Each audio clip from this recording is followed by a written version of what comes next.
Between 1995 and 1998, 25 young people in Great Britain developed some unusual symptoms. They had difficulty standing, walking and feeding themselves. They also experienced severe memory loss. Most died within a year of developing symptoms. Medical investigators searched for clues. What was causing these deaths? And were they somehow related?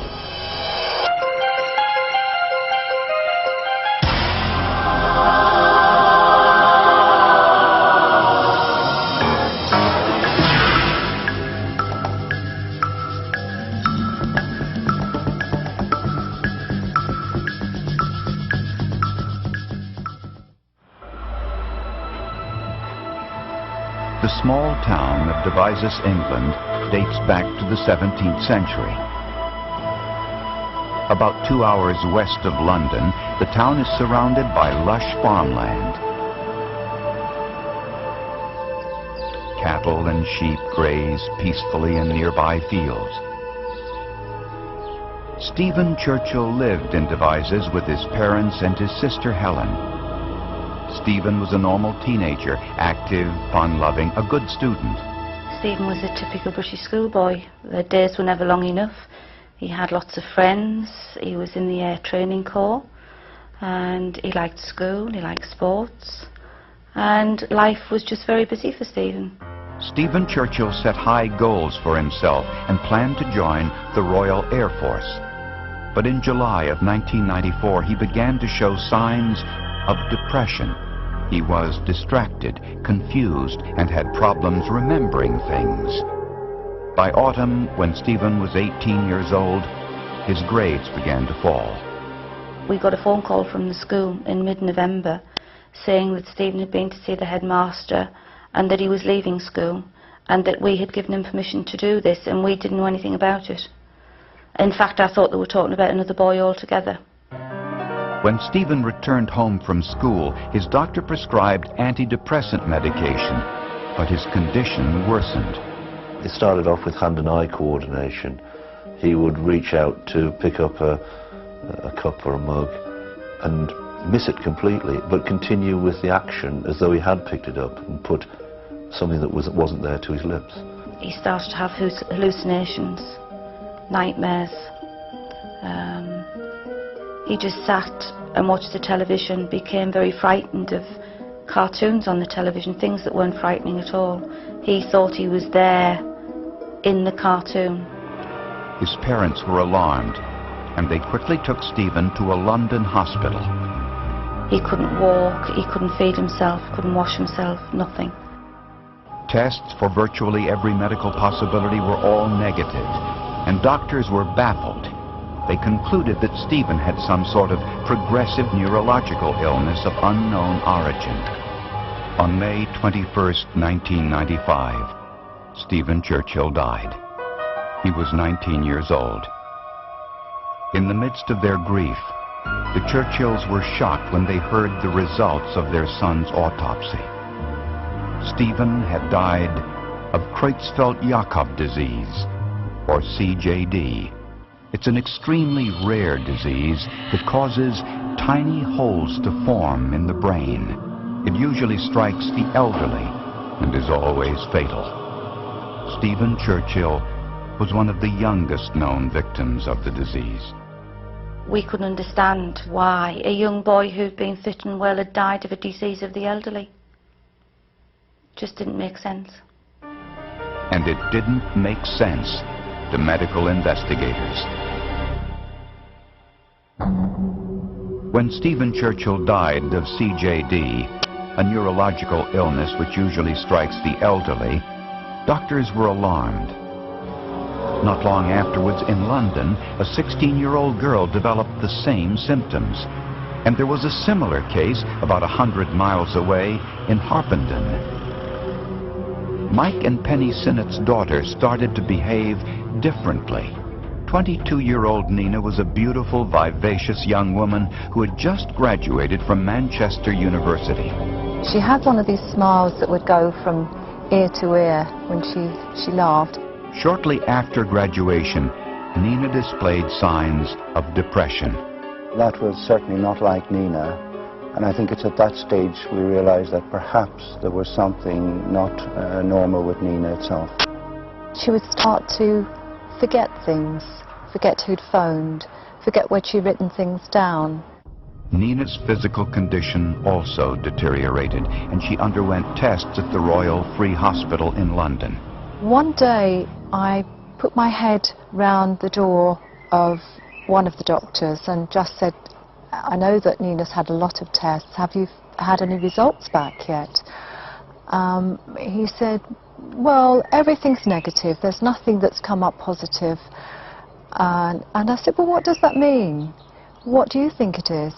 And he said, well, he said we're looking at, could probably be CJD, AIDS we're talking about. And I hadn't actually been prepared for that at that time. Sat down and said, are you telling me that my daughter's going to die? And he said, well, probably yes. Well, I do recall one day when I was nursing her at home, and she turned to me and just said, Dad, I'm going to die, haven't I? How the hell do you tell your child that? Answer that question to your child. 9 months after first developing symptoms, Nina died. It was the bravery of Nina, and she tried to maintain a smile through it all. I think that's the memory that lives with me. Since Nina's doctors suspected that she might have died of CJD, her brain tissue, along with Stephen Churchill's, were sent here to the CJD surveillance unit in Edinburgh, Scotland. When I saw something different down the microscope, it was very striking and very surprising, and then I immediately began to think of, why is this different? Have I missed this before? Have I not noticed it before? Dr. Ironside had examined over 200 cases of CJD, but he'd never seen anything like this before. These brain samples were filled with plaque or fatty deposits, and the brain tissue surrounding the plaque was almost completely destroyed. One of Dr. Ironside's colleagues called the slides the most terrifying thing he had ever seen. Dr. Ironside noticed cellular changes in the brain, which meant this was a new form of CJD, one they called new variant CJD, but they weren't sure what caused it. Within months, there were even more cases. The CJD surveillance unit interviewed all of the victims' families using a 22-page questionnaire. They asked about diet, travel habits, occupation, anything that might shed some light on this new illness. According to the survey, all were young and fell ill within a short time of one another. They were from all over Great Britain and not clustered in any one geographic location. For most, the first symptoms included depression and memory loss.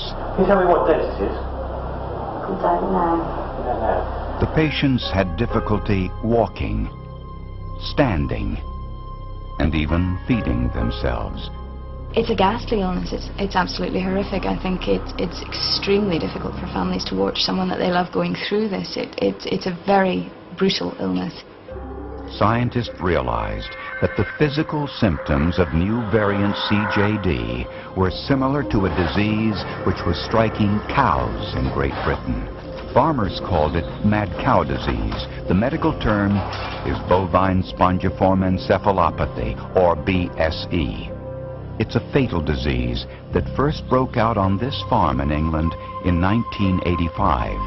Scientists don't know what's causing it or where it came from, but they are worried. The cattle are hyperexcitable. They react more strongly to light and sound and sudden movements, where they'll become more in a panic stage. They too have trouble getting up, have difficulty walking and placing their feet.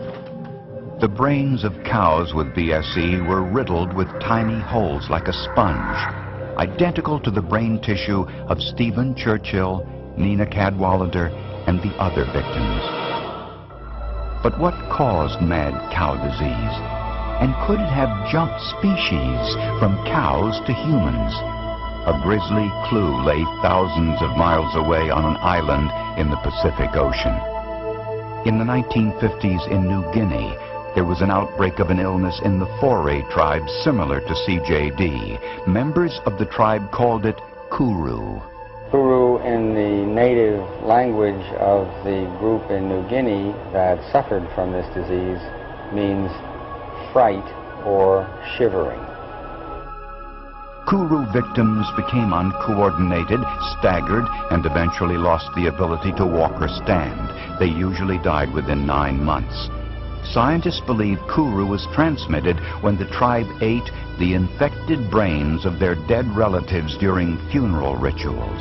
The infectious agent is all over the body, inside, but primarily in the highest amounts in the brain.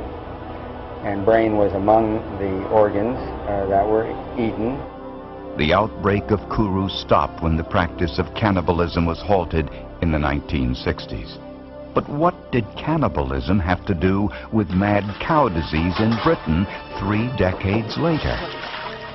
During that time, cows in Britain were undergoing a change in diet. They had been herbivores, feeding on grass and grains. But over time, their diets were supplemented with scrap remains of slaughtered sheep and other cows. With this new diet, the cows not only turned into carnivores or meat eaters, they became cannibals like the Foray tribe. And scientists suspect that cows were eating the remains of sheep that had a form of spongiform encephalopathy called scrapie. Scrapie's been known for about 250 years in the world. Then it got the name from them rubbing. They think that they're itching, that they have itch sensations, and so they rub along fence or fixed objects. The theory goes that after cows ate the scrapie-infected sheep, they developed their own form of spongiform encephalopathy called BSE, or mad cow disease, and this was passed on over time as more infected sheep and cow remains were fed back to cows. So you had this recycling of cattle carcasses as well as the scrapie-infected sheep carcasses, which amplified the amount of infectivity, and the epidemic took off. The British government outlawed the practice of feeding most sheep and cow remains to cows in 1988, but not before millions of pounds of contaminated meat had entered the food chain. If this infection jumped species once again, from cows to humans, scientists feared the country would be on the brink of a new and terrifying plague. By 1997, there were 21 confirmed cases of new variant CJD in young people throughout Britain. Scientists wondered whether meat from cows infected with mad cow disease killed Stephen Churchill, Nina Cadwallader, and the other 19 cases.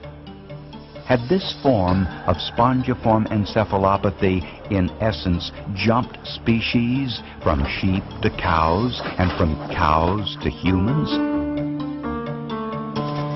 There exists a biological species barrier which makes it difficult for a disease to jump species, but large amounts of an infectious agent can overcome that species barrier. The amount of infection that is needed to produce a disease when you cross species is much greater than the amount that you need when you transmit within a species. One clue that this was a possibility came in the 1980s when cats and some other zoo animals in Britain developed spongiform encephalopathy, presumably from eating pet food made from infected cow parts. This seemed to be another example of BSE crossing the species and going into another type of mammal. Obviously, cat's not the same as a human, but if it can go from cow to cat, why not from cow to human? But what was the infectious agent causing these diseases? Scrapie in sheep, mad cow disease, Kuru and CJD in humans. All are what are called prion diseases. Prions are proteins which exist in the brain. One theory is that rogue or damaged prions from the brains of infected cows make their way into a human's brain after ingesting contaminated meat, where they come into contact with healthy prions. These rogue prions then damage the healthy prions, causing the holes and sponge-like appearance in the brains of victims of new variant CJD. But this is just a theory. If it's correct, it explains why cooking does not eliminate the problem. Prions are virtually indestructible and remain in contaminated meat even after it's been cooked in high temperatures. Not even radiation can kill them. But not all medical researchers agree. Some think it may be a virus or something similar. If it is any type of virus, it's for sure different from any other virus that we know about. People have looked for viruses, nucleic acid, for many, many years, and none has ever been demonstrated. To see if mad cow disease could jump species, Dr. Maura Bruce conducted an experiment. She took 2 groups of mice and injected the first group with brain tissue from victims of new variant CJD. The second group was infected with tissue taken directly from cows with BSE, or mad cow disease. After death, the tissue in their brains were analyzed. We saw a very similar pattern of disease in these mice to the one that we'd previously seen in mice infected with BSE from cattle. The demonstration that the same strain of agent was involved in new variant CJD and BSE strengthened the link between the two. The likelihood of a link between mad cow disease and new variant CJD in humans was finally established. Clearly it was very disturbing. If that were the case, it was quite likely that there would be more cases of this type of CJD linked to BSE, and that might have major public health consequences. So clearly this was a very, very serious issue. But the question remained, how many others who ate contaminated meat in England were going to die? The Churchills learned the truth about what killed their son in an unfortunate way. They were watching a television broadcast from the House of Commons as a British health official announced to the world that their son had died from eating contaminated meat. The committee have concluded that the most likely explanation at present is that these cases are linked to exposure to BSE before the introduction of the specified bovine offal ban in 1989. Will the Secretary of State admit that it is his government's reckless disregard for public health and their dogma of deregulation which has swept us into this crisis? The world just exploded. But for us, the world had exploded in a different way, because we were hearing publicly on TV, in our Houses of Parliament, facts about our own son's death, and we'd never been told. I mean, it was a disgraceful way to learn such personal information. The victims' parents couldn't help but wonder whether they too were at risk. And it was very difficult to understand as to why we had not contracted it and Nina had. And people are often very concerned because they say, well, our whole family ate the same thing. What are the risks to my other children, my husband, that kind of thing. I'm not going to eat it until they have done something about it, something that reassures people enough so it's okay to eat it. We're all worried people. I don't suppose it'll drive us bankrupt, I don't suppose it'll drive us under, but it will have a tremendous effect on our income. There is no cure for new variant CJD. Scientists believe that the most infectious part of a cow is the brain and spinal cord tissue, which may have been used in sausage, ground beef, and meat pies. Those parts are no longer used in food products. Cow flesh, blood, and milk have never been found to contain mad cow disease, but critics point out that those tests aren't definitive. Logic suggests that millions of Britons ingested the infected meat, not just those who died. There has been genetic testing which suggests that some individuals are more genetically susceptible to prion diseases than others. When news of the connection between mad cow disease and new variant CJD was announced, most restaurants and fast food chains in England stopped using British meat. Many European countries banned the import of British cattle and meat, as did the United States. 50% of my business up until last week is export, either to Europe or to third countries.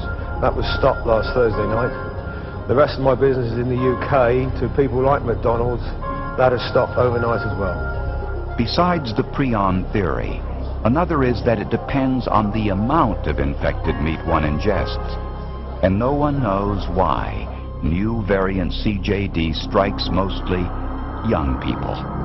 One of the possible explanations is that younger people, through their eating habits, they eat a lot of junk food, a lot of processed food, a lot of cheaper meat cuts, that they have much greater exposure to the agent. The other possible explanation is that young people, purely because they are young, are more susceptible to these agents. There have been very few cases of mad cow disease and new variant CJD in other parts of the world. To date, there have been none in the United States. The United States government has banned the practice of feeding most sheep and cow remains to cattle. And the practice has been banned in England as well, but not before more than 170,000 cows in Britain had to be destroyed. The herds have been closely monitored for any signs of BSE or mad cow disease ever since. The Churchills and the Sinnotts no longer eat beef products, and they wonder if more could have been done to prevent the spread of mad cow disease to their children. It's going to take a long time for the scientists to know exactly what did happen and why Nina died, and why so many young people of her age group. By 1998, 25 young people in Britain had died of new variant CJD. Due to its long incubation period, scientists cannot predict how many more are destined to die. Nobody in the world yet knows whether the number of cases of new variant CJD is going to fritter along at 3 or 4 a year for the next several years and then disappear, or whether these 3 or 4 cases a year for the past 4 or 5 years is the leading edge of an epidemic of unknown dimensions. Of course, it worries me very much. It's impossible, I think, at this stage to effectively predict what's going to happen. Clearly, the idea of tens of thousands of young people suffering from such a devastating neurodegenerative disease is terrifying, really. We don't know how many people are going to be affected, and I think that at the moment there is really no way of predicting it. It could be a large number, it could be a small number. I think any family who have had to endure what our family has, and to see a young life destroyed,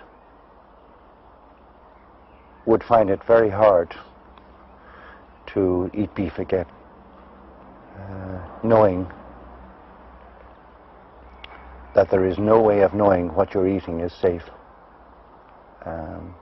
and nobody can give you absolute assurance that it is now safe or will be safe in the future.